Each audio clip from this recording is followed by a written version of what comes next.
Oh, I'd like to mention tomorrow's brother. Hey, what's up?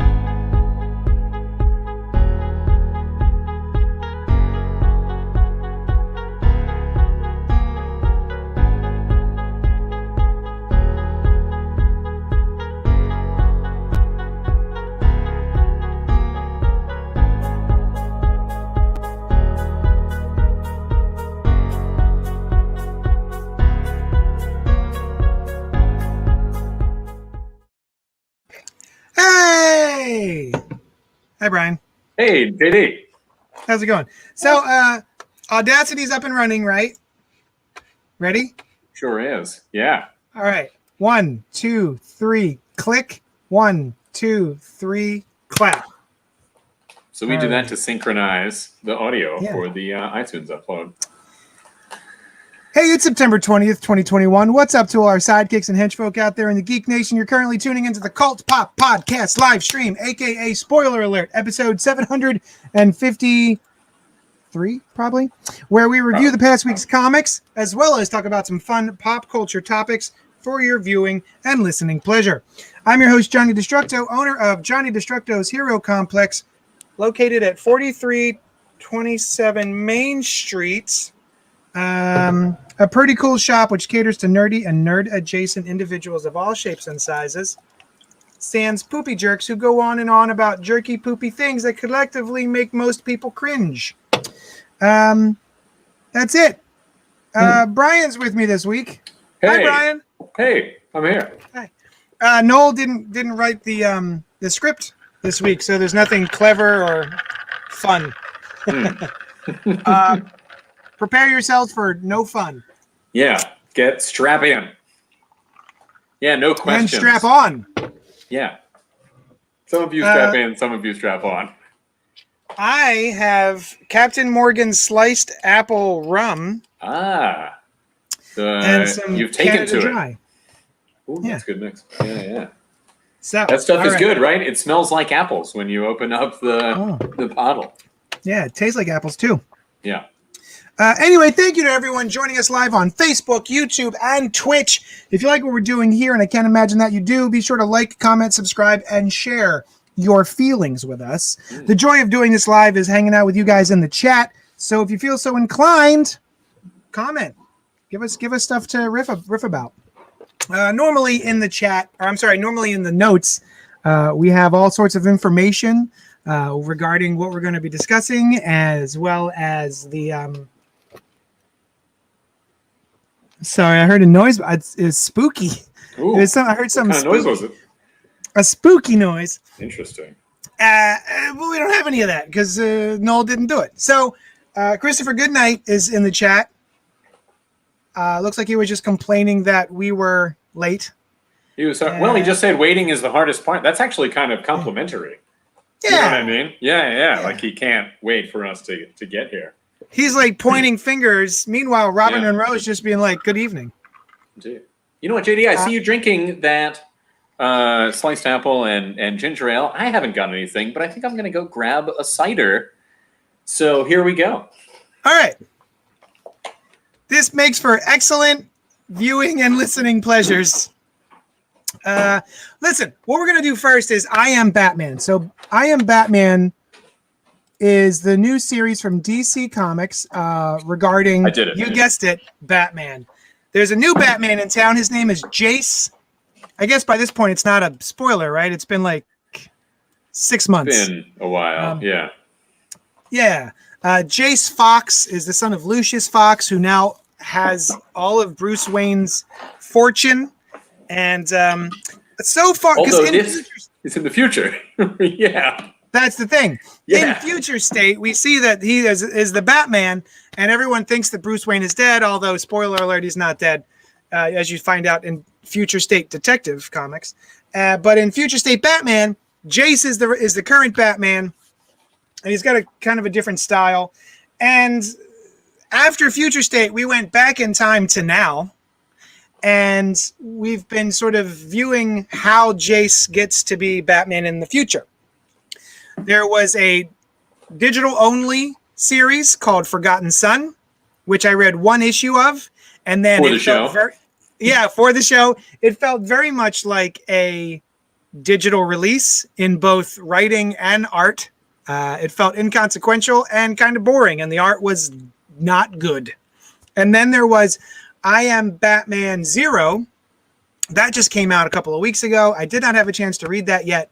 But my understanding, my flawed understanding, was that we would be watching Jace go from now into the future state in the future. And so when this came out, I thought I Am Batman #1 by John Ridley and Olivier Coipel would be current. Because it doesn't have the words future state on it. Like Future State Gotham Which is a currently holdover. running series. Yeah, it's a holdover from Future State, but is currently printed. Yeah. It's called Future State Gotham. And so I'd assume if it was going to be part of Future State, it would be called Future State I Am Batman or whatever. Not the case. So anyone who's confused, welcome. and doesn't open with like years from now or something like that. You know? The state. Yeah, exactly. It just they're wearing like regular clothes, walking around regular buildings of this time. So there's like nothing to clue you in that it's in the future until, well, like a few pages in, he says Batman's been missing for years. So 6 years. So 6 years. Yeah. And it gives you an idea that something is up. And if you read Future State, then you know that it fits into that, but it definitely doesn't catch you up. Now, maybe #0 does, but #1 really, just one little box that says, 6 years from now. Right. Absolutely. So, and also there's like the Fear State. Christopher Goodnight is down here in the chat talking about, well, isn't it set during Fear State? I don't know. Fear State is current, isn't it? But so another misleading thing, because he, in this book, is talking about the things that they're setting up in Fear State, right? Like the Magistrate. And he says something about like the Scarecrow's going to attack again or something along those lines. Or there could be a fear gas. And that is the stuff that they're talking about in the modern day Batman comics right now. So another confusing element. So here's my theory. I think that I Am Batman, the book that we are currently talking about, was done. And it was what the next Batman book was going to be. But then because 5G never happened and then it became Future State and it was just a 2-month rigmarole that they decided we need something to pad this time. So we're going to do Batman Second Son, and then we're going to do I Am Batman #0 just to get us to I Am Batman #1. I don't know if that's the case, but that's the way it feels. Everything up until this point feels extraneous. Now, that all being said, I Am Batman #1 was dope. I really liked this. I thought this was really good. And looking at Olivier Coipel's art is a big factor. Olivier Coipel is an amazing artist. I love his work. I'm always glad to see it, and he always adds something to the experience for me. So John Ridley's writing is also very good, but the Olivier Coipel art really, I may have enjoyed Second Son as well as, well, I didn't read I Am Batman #0, but at least Second Son. I may have enjoyed more if it had this sort of artwork. What did you think of it, Brian? I didn't. Can you go back for a second to the cover? I can. That's great. Oh. And you did it. And I didn't, I looked at the cover, but I breezed right past it when I read the book. I just opened it up and oh no, you know what? It didn't even have this cover. It was a variant cover. So, that is exactly what I want to point out. The indicia, the bat symbol in the I Am is very cool. Thank you for pointing that out. Yes. I love this type work. This is where the empty space of the A is made by the center part of the Batman thing. It's very negative cool. Space, it works on sides. Yeah, negative space. Yeah. Oh, wonderful. Really cool. I liked it too. I liked how it opened with not the immediate opening, but they do one of the things where they not talk the ad about for Titans United. It got me excited for a book that I would read later in the day. He goes into one of those, sometimes stories will do like a here's the cool things about the stuff that I've got, kind of soliloquy, you know? Mhm. And they do that here, where, yes, that is the cover that I saw. That's cool. They do that here, where he's listing his tech and the different stuff. They do it well, and I like that kind of thing, where it's like, I got this cool thing. The batons coming out of the hand is cool. Yeah. And also the non-Newtonian fluid in the suit, right? So, Brian, this, as you may know, what is that? What's non-Newtonian fluid? Oh, well, I'll tell you. So I'm glad you asked. Yeah. They have this now. A non-Newtonian fluid is a kind of fluid that gets harder when force is delivered to it, right? And there are a number of non-Newtonian fluids, like ketchup and I think toothpaste maybe, and blood are non-Newtonian fluids, right? They're also used in motorcycle armor, where it'll be like a kind of like a gel, a flexible gel, unless it's hit with a force, and then it becomes hard. You may have done something like this, where when you were a kid, there was like you did a science experiment, and there's it's like cornstarch and water or something. You mix it together, and it's a liquid, and then when you squeeze it, it becomes hard in your hand. So he's got that. Jace has that in his bat suit, and I thought that was very cool, because it's something that's in use now, but he's got a better future version of it, a thinner version. And yeah, it's really cool. I think it's called like D90 or something like that. It's this orange kind of thing, and you put it in his plates, and it becomes hard if there's an impact. Yeah, it's very cool. So, yeah, I had no idea what any of that meant, and I'm glad that you told me. Thank you. Oh, well, I'm glad that I did too. You're welcome. Mars says, I hope everyone is doing great. Thank you, Mars. Are you doing I hope great, you're doing Brian? Great too. Yeah. Oh, great. I'm doing it. I liked the character of this Batman too, where he's not an urban legend. Like, he goes out of his way to be a presence in the city and like be seen after he's done whatever he's done. And I thought that was an interesting take on Batman, because there's not a lot of like, what can you do with a different character as Batman that still feels like Batman, but isn't just a different character as Bruce Wayne, as Batman? You know what I mean? Doing the same Batman stuff. Yeah. They did it all right with Nightwing, because he was like a happier Batman filling in smile. for the adventure. Yeah. You remember that was how they knew it was not the same Batman. But yeah, that was cool. So yeah, what did you think of his characterization? Oh, I like him a lot. I was kind of laughing because the first thing, one of the first perps he takes down is he happens upon some teenage ruffians tagging. They're spray painting. They're spray painting a wall, and he goes, "For real, sick tags, but respect other people's property. See if you can if you can find someplace else to throw those up." And then he's like, he can see them in the rear view, and they just go right back to tagging. They just continue spray painting. And then, I would like to see that as an ad. You know how they do these ads? There'll be like a hostess thing, or just like a little announcement about like do the right thing, or which are great. I would like to see this reproduced as that. He's like, "Hey guys, you should stop tagging," and then leaves, and they are still tagging. Yeah. And that's one to grow on. Right. Yeah. And then another guy, the next guy he comes across is he's driving like a jerk. So he's driving like a jerk on a street with other cars on it. So his solution, Batman's, is to shoot out one of his batons and make the car crash real bad. It just crashes the fuck out of that car. Does he reach in and grab the wheel, or like what actually causes?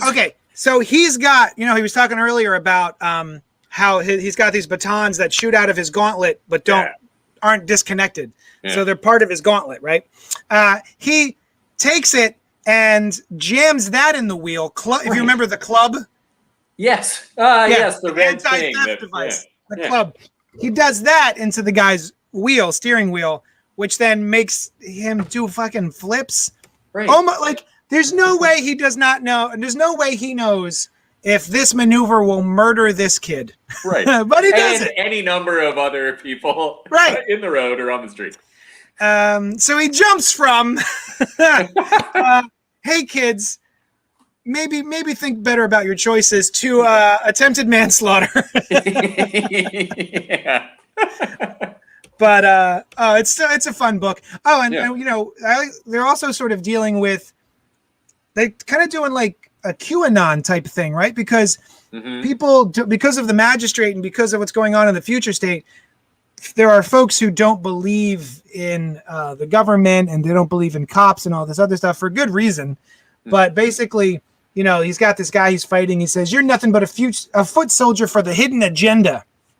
So, and they even have a name. There's like an online presence that is shaping that kind of thing. And I forget. Well, that's if you remember, that's the guy who during Fear State number 1 sort of has been posing as Oracle. Yes. Yeah. But I think he's got like a name now, like a different name. And I don't remember what that name is, but it starts with an S. Yeah. Yeah. And there's these two, I guess detectives Cops. are an interesting, they're an interesting addition to the story. They were in something. I think they were in either, I forget if it was Future State number 1 or the Second Son, the two of them. So I don't know where they are in the timeline or where we've seen them before in the timeline, but they're kind of like in between. They're like, we're good, but a lot of the other authorities are not, kind of thing. Yeah. Especially the magistrate. Yeah. Right. So the seer. The seer, which is like Oracle. Right. I didn't think about that. Yeah. Fake Oracle. Yeah. But yeah, this was great. I really like this. I'm looking forward to number 2. I'm hoping that it maintains this quality. I definitely want to go back and read I Am Batman number 0. If anyone down there in the chat has read it, report back. Let us know how you think how it was. Yeah. Oh, and Mars Comics just says, "The more you know." I remember those. Yeah. I remember Conan O'Brien's parodies of those, which were very funny. I don't. Oh, they were very funny. Sounds great. Find them. Find them. It was. You're right about that. Find them and watch them right now. All right. Maw number 1 from Boom Studios. And that is by Jude Ellison S. Doyle and A.L. Kaplan. This is issue number 1, a brand new series.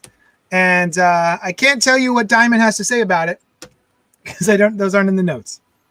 No, but we can give the gist. Was there's 2 young women sisters go to join this all commune? Women kind of potentially mystical commune, and there's some these are like women who have had some very hard experiences. I think make up a lot of these people here.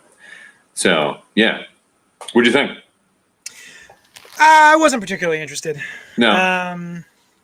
They get invited. These 2 sisters get invited to this commune to, I guess, better themselves. I'm not entirely sure what the point is. Yeah, I think they've like they are healing from something, or at least one of them is, and they're like a very different sisters, and the one of them is into it and like brings the other one there. And one of the things that they're doing is they're having this sort of therapy session where they are holding these little totems and they are revisiting their trauma, whether it be sexual assault or what have you, abuse from a partner. And they are sort of telling the story of what would have happened if the guardian spirit had been there with them. And so she's like, it has long arms, fingers like kitchen knives. It rips out his tongue so he can't talk to me that way. When it spits in his face, it spits lie. His eyes bubble. Let him try to see a problem with that kitchen now. So they're doing this sort of therapeutic kind of thing. But I'm under the impression that these spirits aren't just talk. There's something going on, right? Yeah, I think there's definitely a magical thing. seeing some spooky shit happen. Yeah. And so they're at this commune where a lot of them are dealing with the trauma of, I guess, sexual assault and all that sort of stuff. And then the sister, who's the leather jacket, more ruffian kind of, less bohemian sister. Black hair as opposed to blonde. Yes, that's how you know. Yes. And she goes to a bar and she gets roofied and sexually assaulted while visiting a sexual assault trauma group. It was a little, I don't know what the phrase is, on the nose, a little coincidental.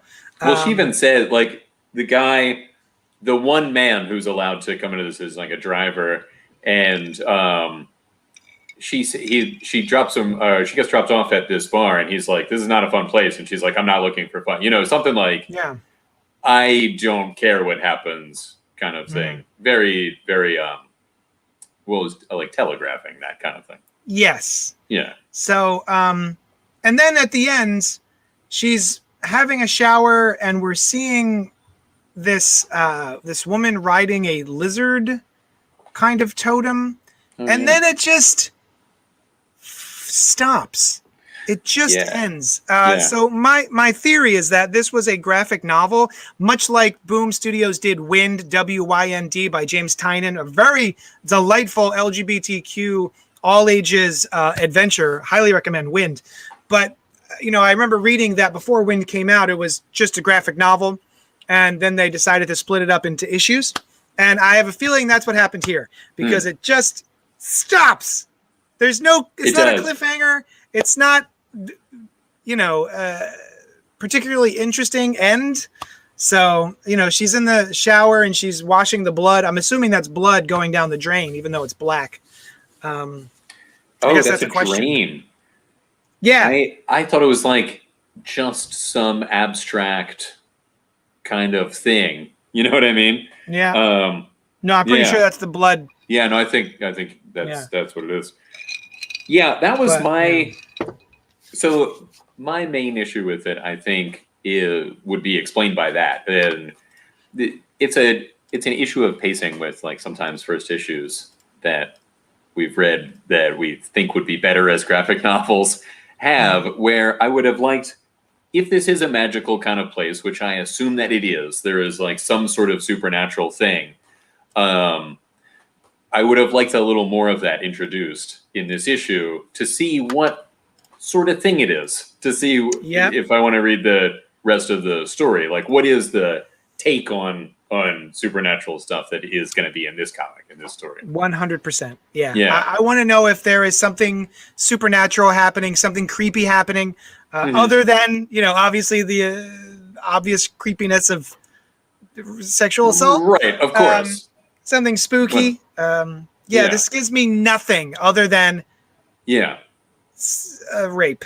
There's and the what is it? There's like a leader of the commune who is, they assumed they would be meeting, but it turns out is reclusive from the commune even, who has this sort of mystique built up about her. But if this was a graphic novel, then that would all be fine. It would just take a little bit in the beginning to get into, maybe. Yeah. I do like the art. I like the art style a lot, and it's, I think, really good for this kind of story. It's a style of art that I like in this, pastoral kind of magical story kind of thing. I think it's very cool. I'm trying to get to Diamond Comics. But it won't. The depiction of her assault also artistically is done, like, it's very evocative. Like, there's you see just kind of a full page of stars and a small panel of her, part of her face, and then the next is her sort of on this ocean in this pose. Oh, with the Statue of Justice there that references this page. I'm sorry, I'm on a different tab. Give me a second. Yeah. Okay. Oh yeah. So who is that? Do you recognize her? What am I? The poster. I think that's her sister. Oh no, I think that's the right. woman. That's her. Yeah. Yeah. I brought up. Let's see. Mall number 1. First look. Boom Studios.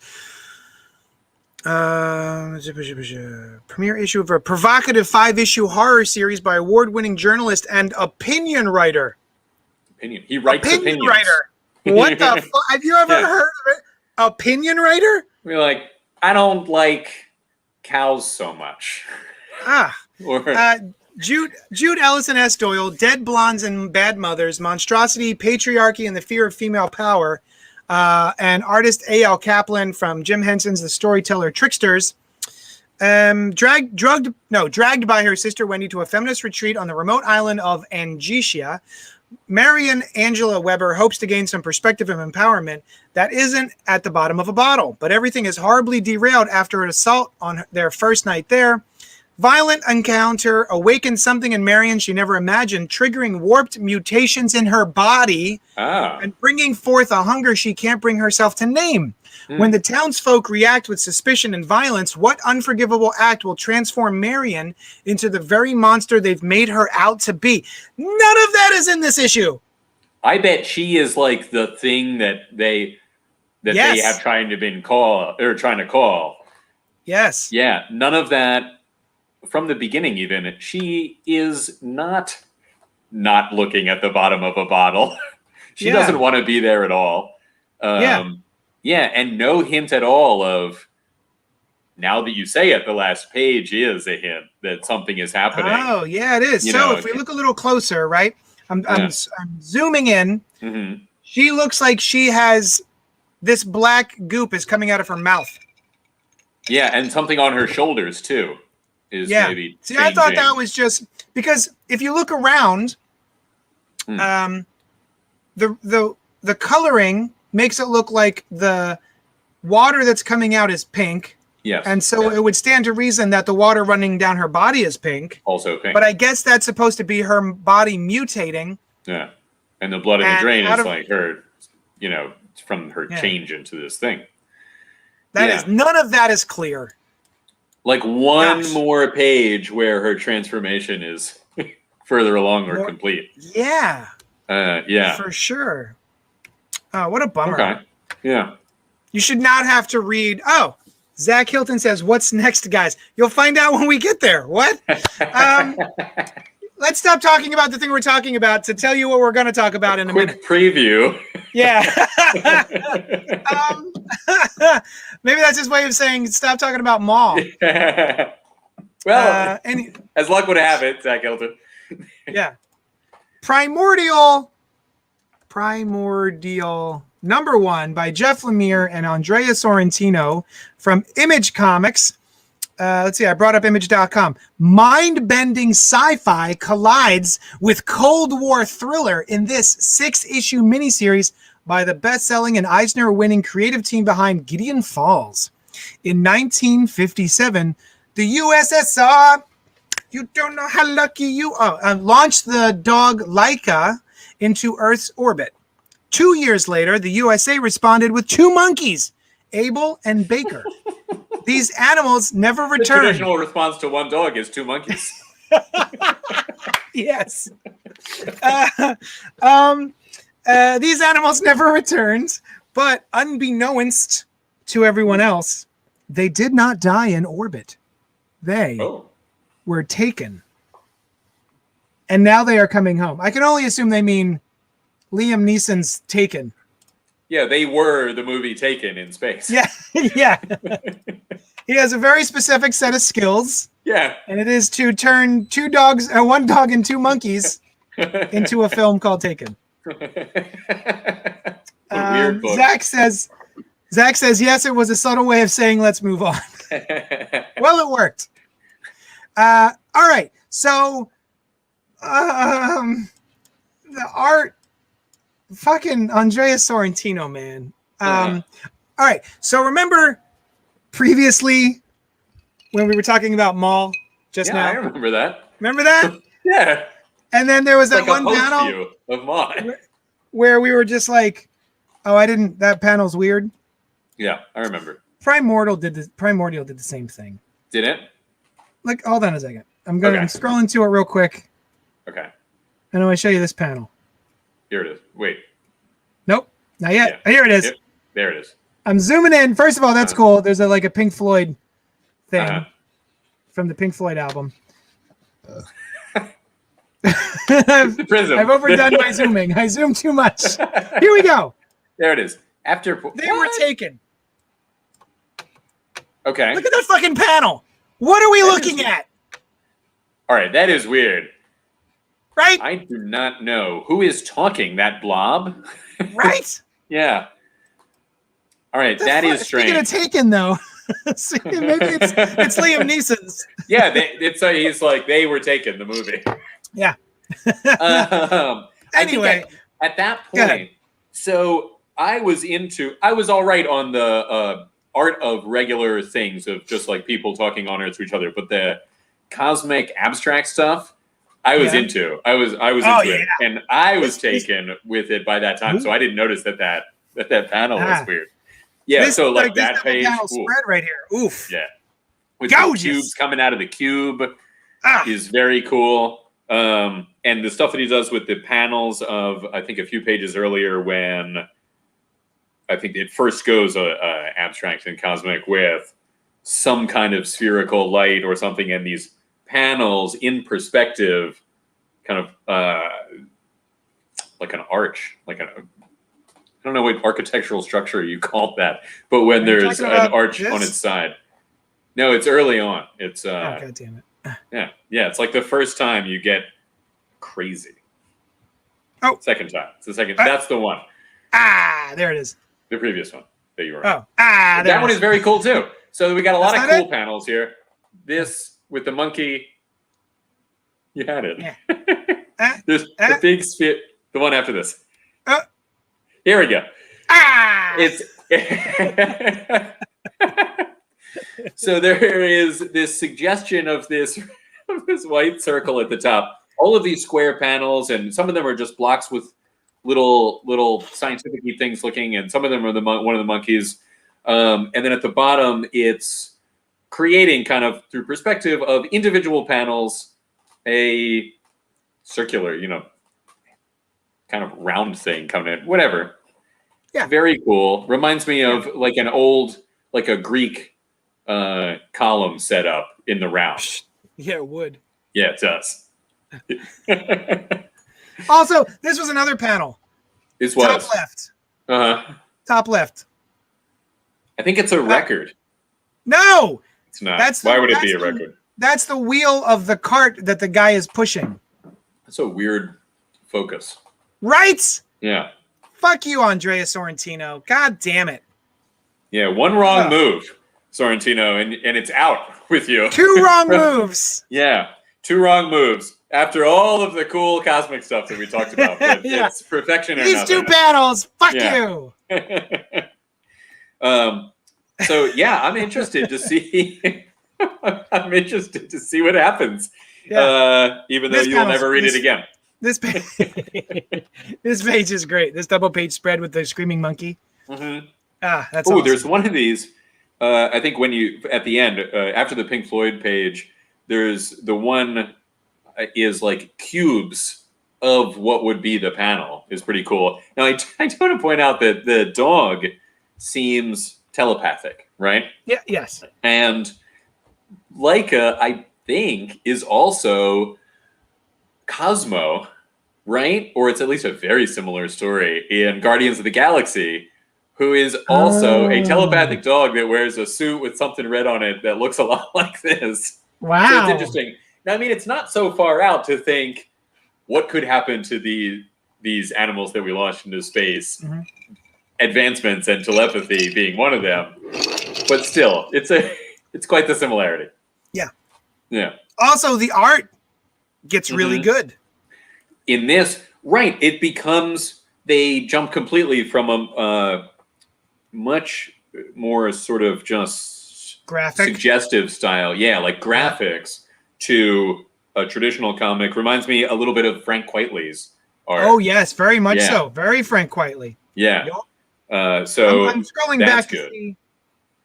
Yeah, he's the only, because I'd assumed that there was another artist involved and that the other artist was going to be drawing the Taken. segments. Yes. But yeah, it's all Andrea. So good job, Andrea. That's pretty cool. You're back in, Andrea. Yeah. Yes, I hope so. I don't want to speak for you. It just everything up until that point looks like photographs that he ran through a Photoshop filter. He like upped the contrast, and that's how you got very like blotchily stylized. Yes. Which is not a style that I dislike inherently, you know. It can be very cool, but the stuff that really is out there is everything other than that. And the fact that he switches between so many art styles is pretty cool too. Zach Hilton, I did not read Gideon Falls, although I think I have it. Their previous collaboration, he says. He always wanted to try it out and wondered if we had read it and enjoyed it, but I think it looks cool. If I'm thinking of the same thing. Yeah. Zach, I read the first issue, and I was intending to finish it. Not the issue, but the series. You finished the whole issue? I finished the whole issue. It's great. That's how you know it's good. But everyone has told me who has read it has told me it's very good. And it's spooky times. It's September, which it's a spooky time, so you should check it. You should read it and check it out and tell us. That's your homework, Zach Hilton. Read all of Gideon Falls by next week, and then let me know if I should also do that. I think he has through spooky time, right? I mean, if it's okay with you. Fine. He has till the end of October. Okay, cool. But you do have to do it. But you have to, yeah. Yeah. Your existence is a promise. And the existence of everything else, too. If you don't do this, there is no other thing that can be. There's no other way. Yeah, there's nothing. Everything's so yeah, I mean, those two panels aside, which fuck you, Andrea, it's a very interesting book. Yeah. I'm curious to read number 2, especially since I know it is cool. You know, we didn't really talk about that at all, but the setup with like there's something going on. I mean, we didn't talk about they were taken. They were taken, and we did talk about that. But which I think will be a big part of it. But there's also this other guy who he thinks he's going to be on a new space program, and he finds himself dismantling the old one for parts, and then is like contacted by this clandestine organization that's like, hey, you figured out that these animals, you know, something's up with them. So yeah, I mean, we're kind of missing or forgetting to. Sorry, I'm pouring another drink. That can only help this podcast. You know, he's a black gentleman back in 1961. So when he shows up in his suit and fucking tie, right? And the white guy goes, janitor, what's up? He thought this dude came to work to collect the trash in a suit and tie. Formal janitors are the new wave. But he's from MIT. He thought, you know, and he came here thinking he was going to be working on the space program. Right. And turns out they're just like, nah, bro, we're just wiping everything. And you're here to make sure that everything that needs to be wiped gets wiped. Yeah. Save what you can in the next couple of days. Yeah. If there's something that you think is good. And then he immediately discovers something amiss. Well, I think somebody planted that. Oh, absolutely. Actually. Yes. Yeah. Yes. No, I mean, I think they even said, like, you get the thing that guy left or something, right? No, it was a setup. Yeah. Because they want him that led him to believe that the animals were taken. Liam Neeson's. Yeah. Liam Neeson's taken. So I'm interested. I'm definitely going to read. You know what? I'll probably wait for the trade paperback to be done, unless we have to read it for the show, because it is as it is now. A peek behind the sausage, as they say. I read nothing other than what I have to read for the podcast. I have no time, despite owning my own comic book shop, no time to read books that aren't for the podcast. Sure. It sucks. I imagine. I have more time, but I often find myself mostly reading the books for the podcast and then having other ones to set aside that I'm like, I should get to that. Now, we haven't followed a miniseries in a little while, you know, to do one of each thing. So maybe we've read a lot of new number one that I think are number ones of miniseries. Maybe this could be one that we see what's going on if we like issue 2. Nice. Yeah. Cool. Hal2814, long friend of the show, just popped in to say hi. But since y'all moved to Monday nights, I'm about to go into work, and there's Monday Night Football And my Lions beating Packers 17-14 tonight. I'll watch later. Spoiler alert! Oh, does he know the ending score of the game? Is that the? How does he know that? That's interesting. Wonder if that's part of his job. Did he spoil himself? Wow. I mean, that would still be useful. Can you still place bets after the game have started for what will happen at the end? I don't know. I don't know how those things are done. Well, Hal, it's a pleasure. Thank you for stopping in. Yes, thanks for stopping in. Yeah. Maybe that's why our viewership has gone down. I thought Monday nights would be great. It didn't occur to me that there was a sport. Oh, Monday Night Football. Yeah. It's not over. It's halftime. Right? Interesting. So anything could happen. Titans United, number 1 of 7. Let's see. I'm just changing the. I gotta change the things. Normally, Noel's on the other side, like changing the banners and stuff. The other side of what? The Taken. Okay. Titans United, number 1, is written by Cavan Scott, who I only know recently because of his work on the Star Wars stuffs. And now... How do you like the Star Wars stuff? Oh, I like it. It's good. Cool. I'm not blown away by it yet, but it's good. It's good. Okay. Let's see. DC Comics has this to say about Titans United number 1. The Titans face their greatest challenge, their own powers. Nightwing, Donna Troy, Superboy, Starfire, Raven, Beast Boy, and Red Hood kick off a thrilling new case that will lead one of their own to question. Why would they put that in the solicit? And you know how I can't even burp on command, so yeah. you're lucky unless you are in the thrall of a solicit. Yeah. Question not only their own place on the team, but their very existence. Do they say, do we exist? Is that part of this comic? Yeah. I don't remember that. Wait, what's my place on the team? Also, am I real? Do I exist? Find out next time on Titans United. So I read most of this book. Okay. Which part? I think I forgot. I read the middle 4 pages. Well, it's not most, JD. I hate to tell you, there's actually the majority of it left. I don't understand how numbers work. Yeah. I did. Wait, I missed 2 pages. Okay. The last 2? There we go. Yeah, the last 2 pages of Hawk and Dove show up there. Look at that. You got the gist of it. Yeah. Yeah, I've been gisted. What did you think of Titans United number 1? Like a knighting. Like if someone gets knighted, if you tell somebody the deal, they've been gisted. Yeah. What did I think of it? I liked it, right? It was fine. Yeah, I wasn't blown away by this either, right? There was nothing like incredible happening, but I like all these characters, and they were, for the most part, ably told. It was like the Titans doing a thing that the Titans get up to. I was thinking about it. Shut up. I was thinking about it, and I'm wondering, you know how Nightwing feels like Nightwing again, and there's been this return to classic DC storytelling that we've been applauding? Yes. Is it also the case here? Like, does this just feel like a classic Titans story? Exactly.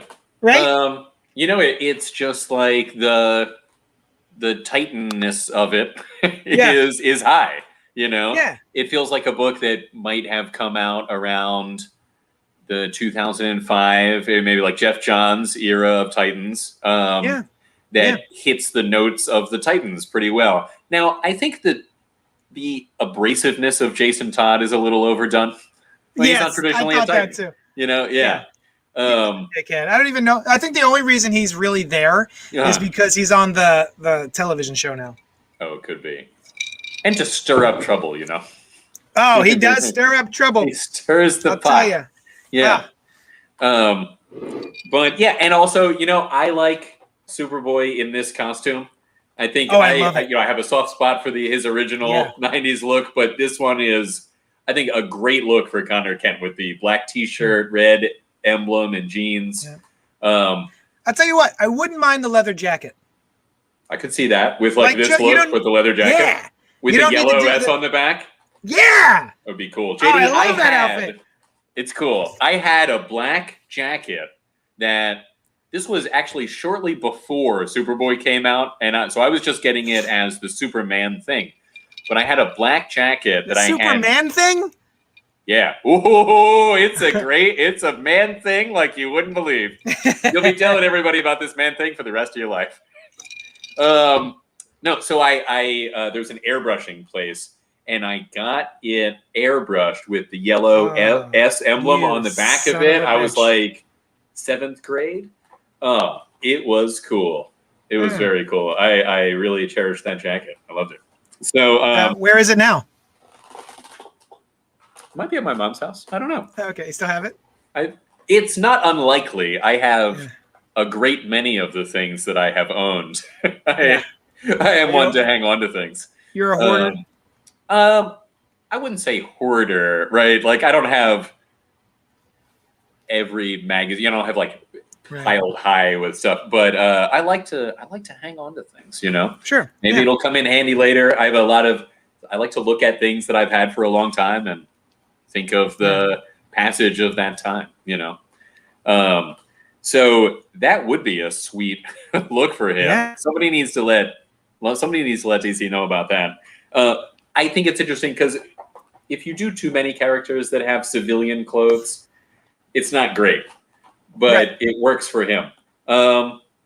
Yeah. So, and it's got like a cool super hook to the story. This guy absorbed all their powers and then exploded, and they got to figure out what's going on. Yeah. Yeah. I think the art is just barely serviceable. It's good enough. The art is just good enough. Yeah. It's very comic art. There's no different things happening. Joie de vivre. There's no joie de vivre. And so we're viveless, but it's fine. It's good. I wish they would joie a little bit more. You want a little more? Yeah. Yeah.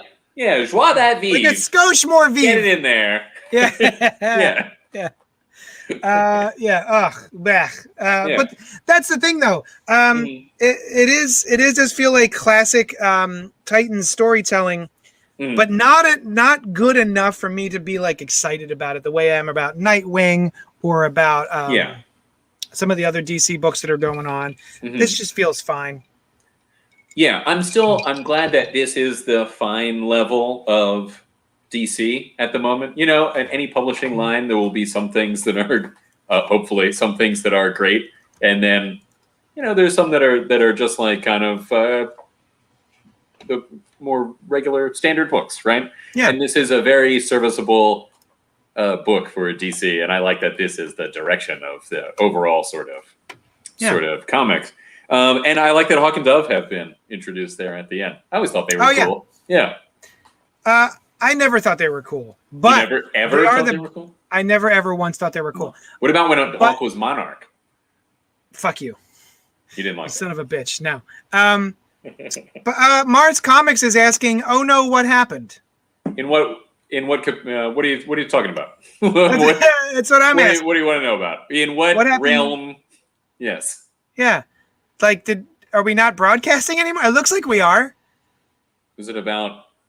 I didn't even think it was about us. I thought it was something in the comic or in the larger reality. I don't know. Mars Comics, what are you talking about? Yeah. Hit us up with what you're talking about. Those are the weeks. Yeah. What? Oh, I was going to say Superboy is losing his powers too. So. Oh, that's the other thing. Yeah. Who knows what's happening there? And as you were saying that earlier, although I do like the line, I thought Nightwing was the only dick on the team. Yeah. That's a good line. Yeah. And it also works if somebody were to overhear them, that's still okay. They wouldn't know that his name was also his Dick. Name is Dick, yeah. Yeah. Although, you know what, Brian? Thank you for bringing that up. You're welcome. Remember years ago during Villains United or Villains Month or whatever the fuck it was, when everyone found out that Nightwing was Dick Grayson? Yeah, and then he got shot in the head. Yeah. So what happened to that? Batman made it seem, well, I think Lex Luthor might have been involved, that by shooting him in the head, I think is what it, that he had died. And I guess everybody went about their business, and then they didn't think about it anymore. But like, Dick Grayson is a character again, and so is Nightwing. Right. It was like, he's back, and Nightwing is around. But no, he had died, so what I guess a coincidence. he wasn't. Yeah. Right, Gotcha. when Nightwing stopped showing up. Or he changed his costume at the time or something. Jeebus. Yeah, all right, we're just going to forget. We're just going to ignore that. A complete reality restoration that happened since that time. So maybe without addressing it, that's something that happened here. All right, whatever. Yeah. Fine. That's cool. The week's books. That's it. That's all we could be bothered to read this week. It's true. However, we did watch. Wait, JD, wait. Huh? What about this thing that can let people deliver money to us? Oh, I like money. Is there? Yeah, and you like to have it, right? Yeah. You don't just. I don't just like to look at it from afar, right? No, actually, if anything, that maybe bothers you a little to see like a pile of money that isn't yours. Yeah. So what if you wanted it we're not done, Mars, but go on. Mars is like, great show, guys. Still wish Lynn comes back soon. Thank you. We're not done. It's continuing. In fact, this is maybe one of the more important roundabout parts where we find out about patreon.com, hopefully, if JD will clue us in. Patreon.com/Johnny Destructo is a place that you can go and help us do the show. That's because I never set it up under CultPop for some reason. I did it under Johnny Destructo because I also do artwork. You can join us. There's many different tiers that you can help us out with. $1 a month, $5 a month. I'm about to start a sticker club, which is going to be $6 a month. And I will be sending every month. I will design and print a new sticker, and I will send it to your home, or I guess wherever you want me to send it. It doesn't have to be to your home. You can send you can send it to your grandmother. Send it to somebody else. You can send it to somebody else. Like whatever if they you want to do. Send it. Yeah. Yeah. So like for instance, I just did a Laszlo sticker, Suck Blood, Fuck Forever, from What We Do in the Shadows. What We Do in the Shadows. Yeah. So everyone gets that one. Yeah.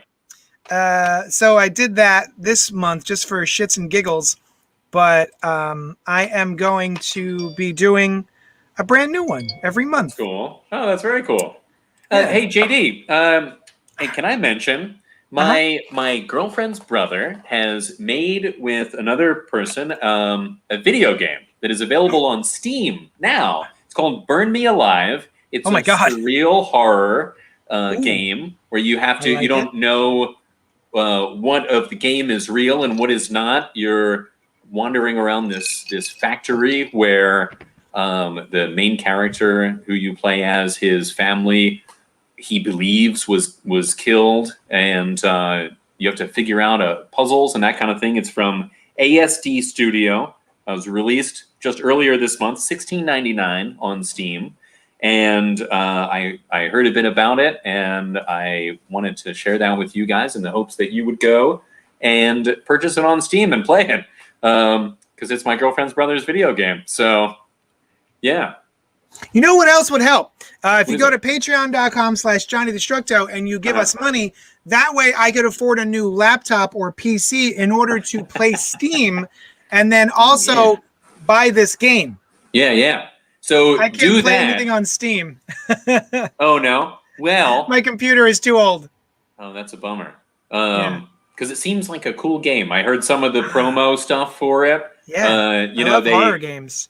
Yeah, and it's interesting. And he made it. So they're in Armenia, and they're marketing the game worldwide. And I did they had a translation of the synopsis and that kind of thing. And so I helped turn it into more, they had gotten it translated, but I speak English natively. And so certain things that are not wrong, but don't sound as you know what I'm talking about. Some tweaking.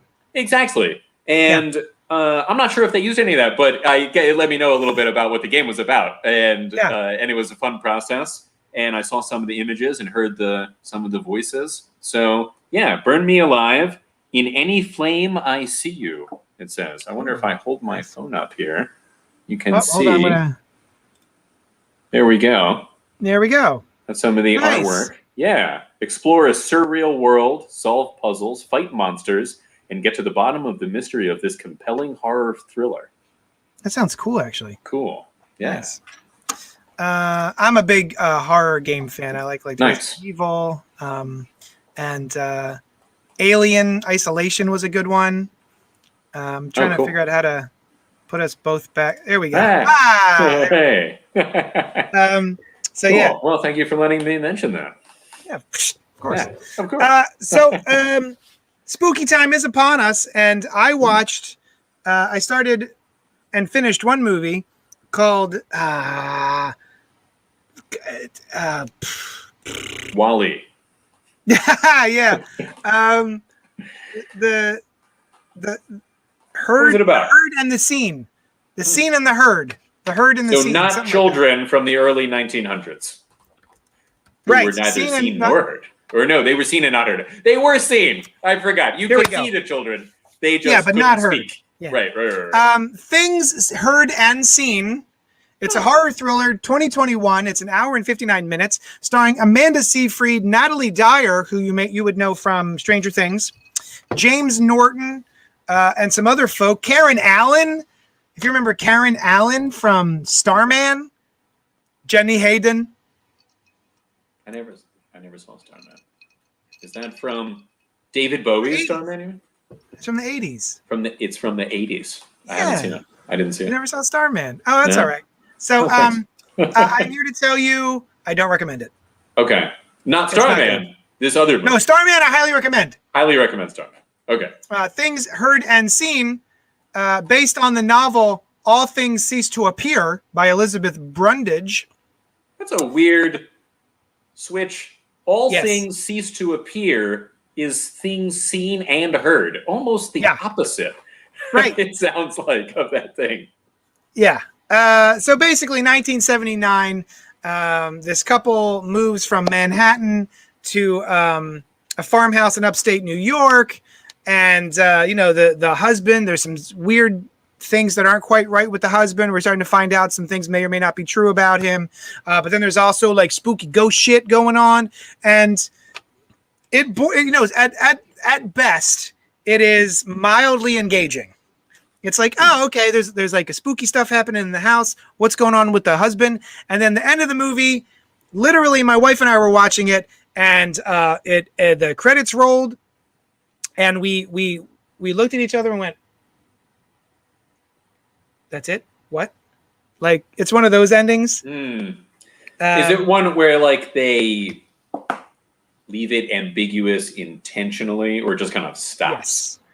You know what? I am no longer into those kinds of movies, right? Nope. Maybe I found it interesting the first couple of times that I saw something like that, and it was like, oh, what an interesting thing. And I still wasn't super into it, but finish the story. Tell me what happened in this thing, Yeah. So things seen and heard, or heard and seen. Don't recommend it. You saw and heard it, but you don't think anybody should. And now I'm mad. Okay. And then last night we started watching Kate. A movie, right? Not a person. Right. It wasn't just a woman that we were spying on. Right. Wouldn't that be an interesting? You could have contracted with her, and you're like, I'll give you $100 a month, and we see your real life in person. It's like a reality experience of Kate. Yeah. But that's like not the Truman Show. Like the Truman Show, but she knows about it. But she doesn't interact with you. Right. Okay, cool.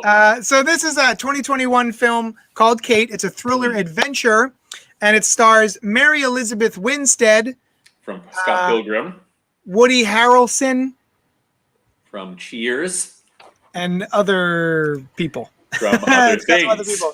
And so I had wound up watching a movie with Will Smith called Gemini Man.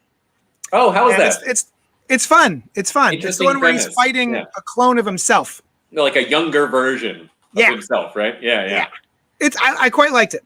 And I didn't realize that Mary Elizabeth Winstead in that movie becomes like she's a badass. Oh. She's an action hero in her own right. Oh. Just in this movie. I was like, oh shit, she can handle herself. It's awesome. And I said I would watch a Mary Elizabeth Winstead action movie. I hope she gets more work from this, doing more physical action stuff. And she fucking did, dude. Oh. Kate is a lot of fun. A lot of fun. We only watched like half of it so far, but it is off to a great start. It is an action movie. It is brutal, and she gives no shits.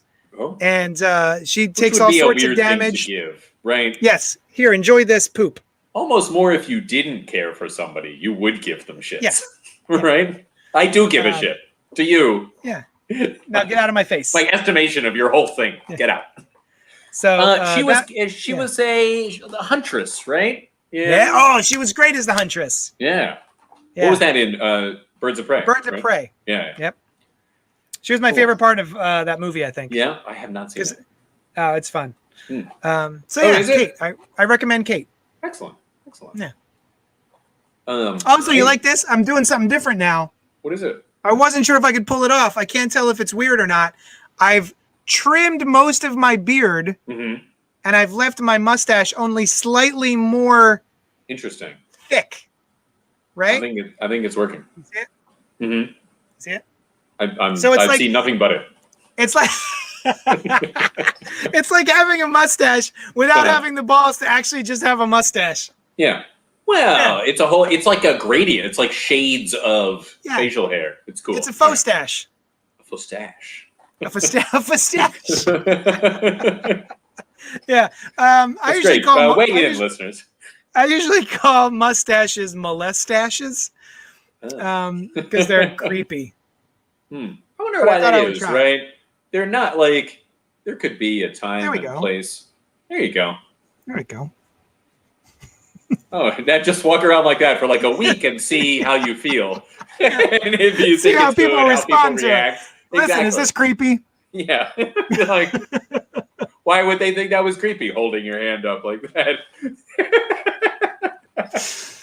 I'll tell you, these drinks are delicious. Excellent. Say, did you watch What If this week, JD? Oh, that's right.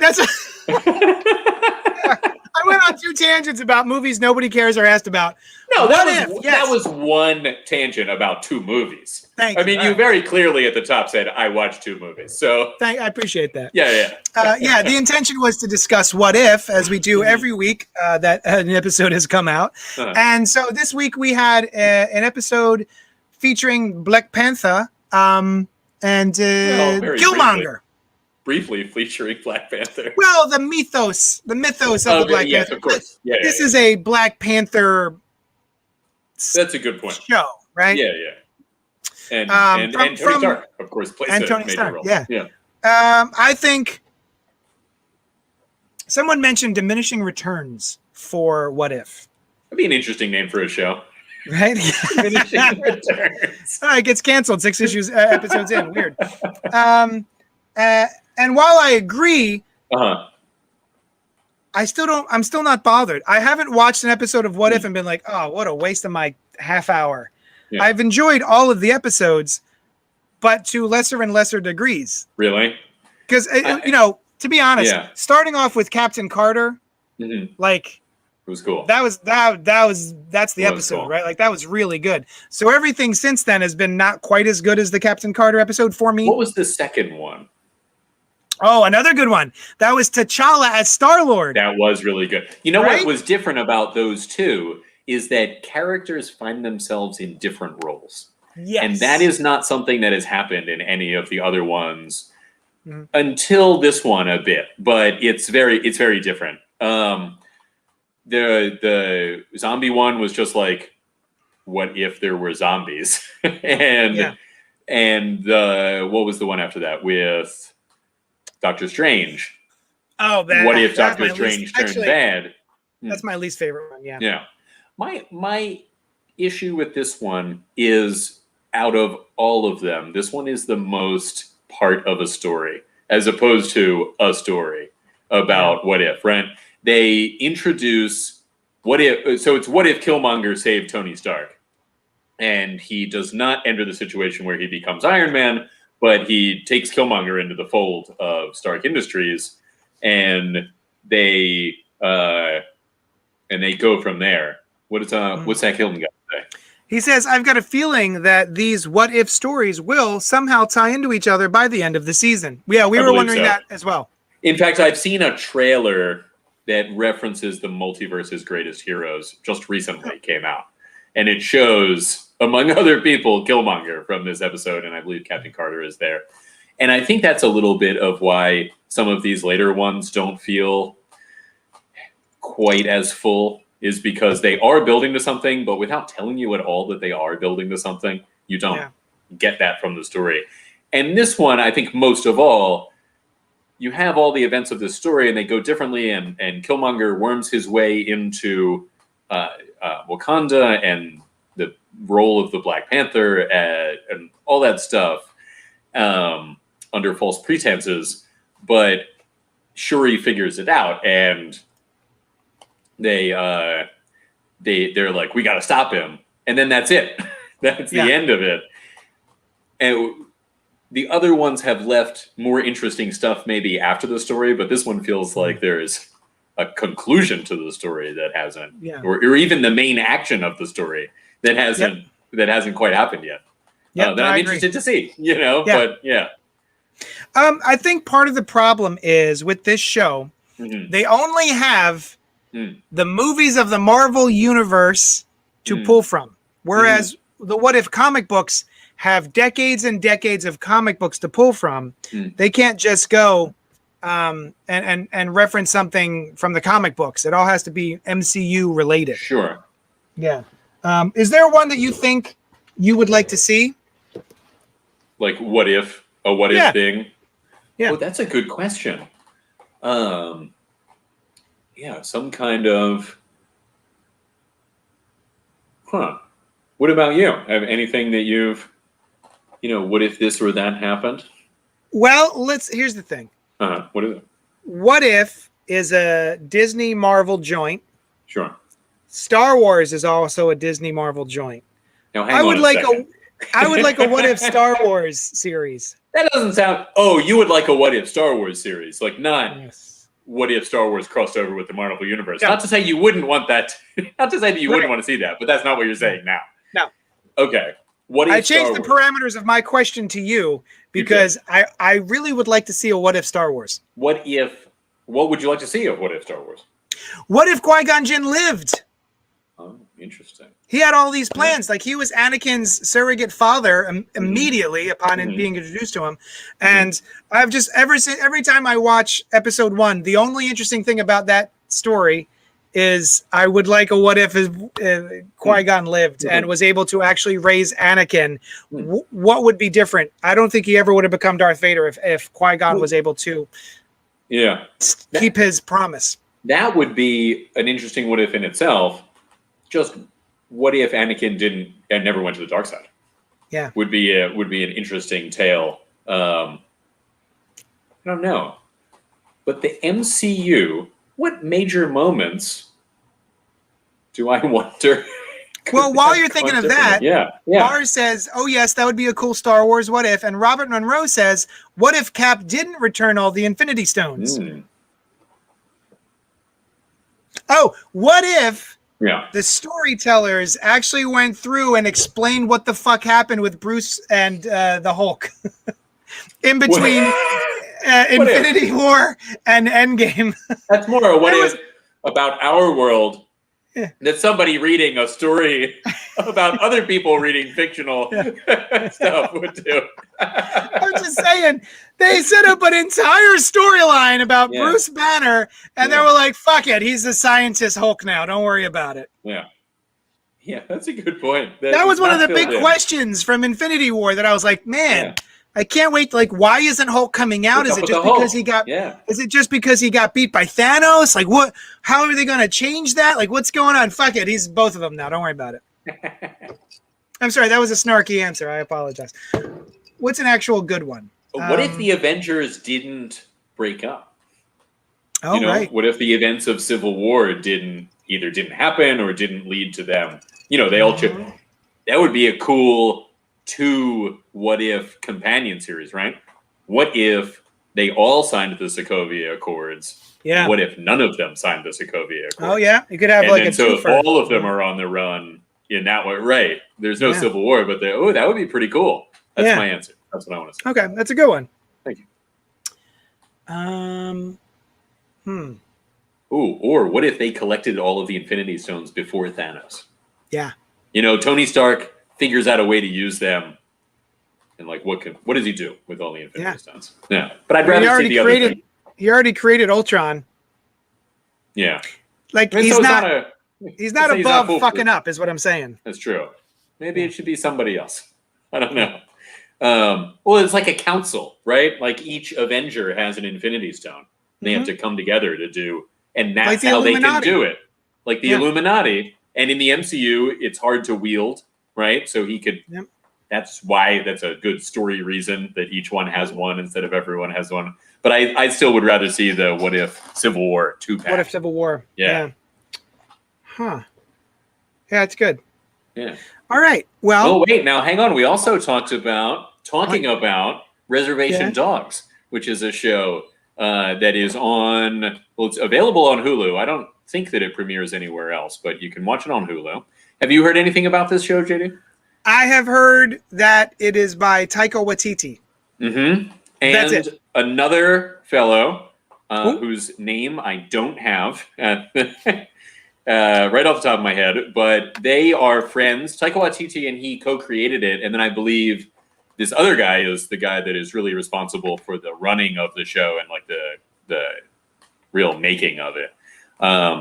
So it's a show about Sterling Harjo, Bobby Wilson.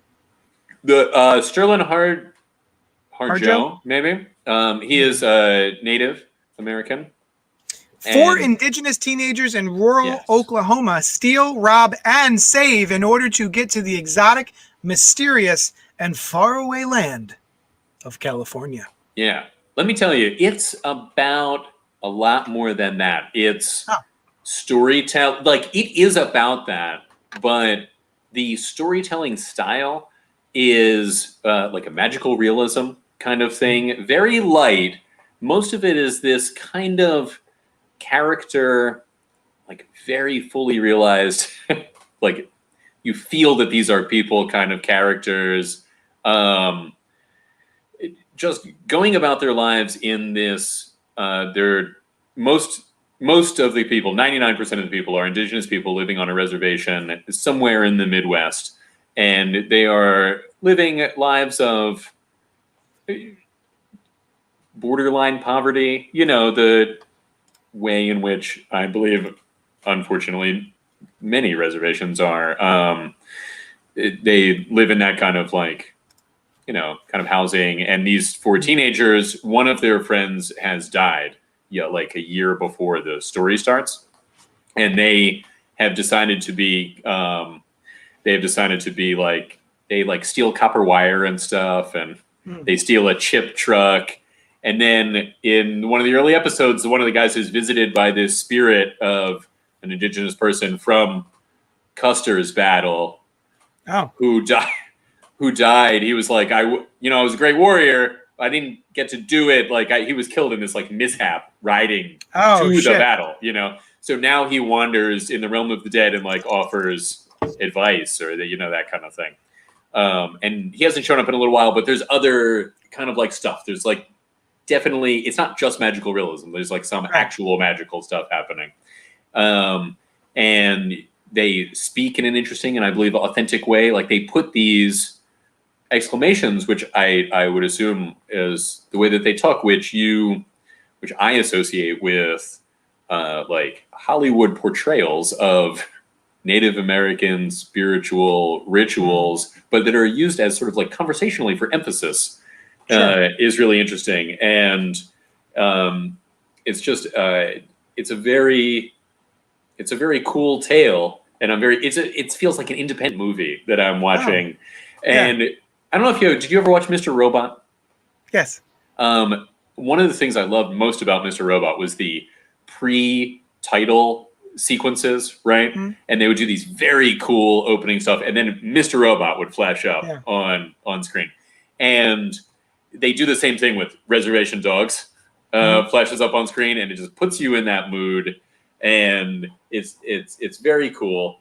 I saw a lot of the same actors are actors also in another show, which is the writer's room is majority Indigenous people, called Rutherford Falls, which is also a really good show. It's got Ed Helms and Michael Schur co-created it. Oh, okay, yeah. And those are Michael Schur, The Good Place, Parks and Rec, Brooklyn Nine-Nine, I believe, and is, I think, Mose in The Office, and also helped create The Office.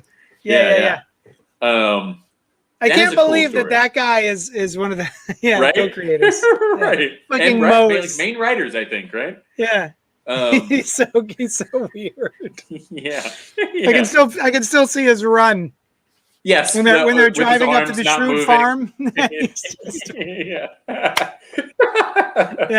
Yeah, he is great. I mean, almost every show that he has done, I've been like, this is a great show. And Rutherford Falls is one too. And I noticed a lot of the same actors, and I was like, oh, that's cool. And then I thought, I bet it's because there's not a lot of Native actors. Yeah. That sucks. So hopefully that will change. Yeah. But all of these people are really good, and it's nice to see them. Some of these people are playing like completely different roles and doing it very well, and it's cool. So I recommend Reservoir Dogs. I think it's about 6 episodes in on Hulu. And it's a real kind of like a good show to get absorbed in, I would say. Yeah, I'll definitely check it out. Nice. Especially now that we're caught up on Why the Last Man. We watched the first 3 episodes that were released. So, cool. That's a very good show. That's awesome. It's doing the comic book a lot of justice. It's really I never read the comic, and it was always on my list, and I just never got to it. So good. That's what I hear. It's so good. Yeah. All right, guys, that's it. We have to cut this short not cut it short. It's actually not that short. We're going to come to a logical conclusion. Because I've drunk too much and I'm in so much pain. I need to make my bladder gladder. Thank you so much for hanging out with us. Phrase? Nah, it's just something I made up. I liked it. Thank you for hanging out with us. Patreon.com/JohnnyDestructo. Join now. Well, don't join now. Join soon. I'm going to make a sticker club tier on that. Why not join now? Well, you know what? Join now. Fuck it. Yeah. Thank you, Dan McGurk, who just signed up for a $5 tier, which it's just to get a crisp high five when you visit me at the store. And you know what? Rob, one of my what's his name? Kevin. I think Kevin was one of my Patreon patrons, and I noticed that he dropped 11 cents. He changed his subscription from $10 to what? 89 cents. $9.89. Yeah. And I said, what? Yeah. 11 cents? What? So I had to, I reached out to him. Right. I was like, do I reach out to him and ask what that's about? Like, I don't want to seem like I noticed that you dropped 11 cents and now I'm offended that you dropped 11 cents. What's with the 11 cents less, buddy? Yeah. Where's your 11 cents that you owe me? What's up? Yeah. Right. I said, listen, I gotta ask about the 11 cents. I don't care. It's not a big deal. It's such a specific number. Yeah. And he said, LOL, I'm dying. Check out your total income. So I was like, all right, I check it. $69. And JD, now that's the slang term for a sexual act. Yeah, right? It is. Where you get into sort of a shape that could be represented by a 6 and a 9. And you know what? You know what I really like about the 69 sexual position Orgasm? is that no, it's that, you don't like that? you're both working so hard on pleasing the other person that you're barely able to focus on what's happening in your nether regions. Is that right? So JD, you nobody succeeds in a 69. I feel like people need to be talking about this more. Lay down side by side, because I have to imagine that is very difficult. I don't know anybody who's successfully accomplished that. You know what I mean? Oh, like this? That's what I'm saying, is like that. See, it's side by side. Oh, like it's that written on a sounds piece of paper. I think that would be tough. You think it sounds great? Oh, side by side sounds good.